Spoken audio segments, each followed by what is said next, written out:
Bir çoxları Avropaları öyürlər. Biraz açıq danışaq.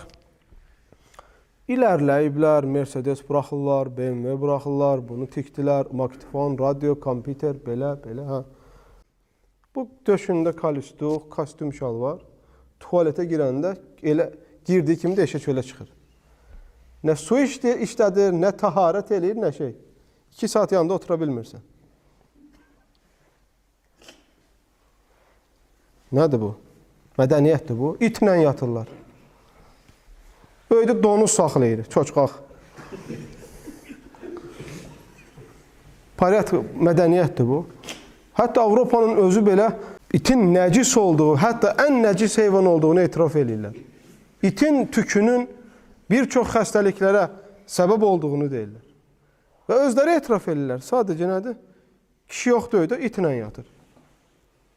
Evdə ev sahibi yoxdur, itdir evdə. Yediyini yedizdirir, içdiyini içizdirir.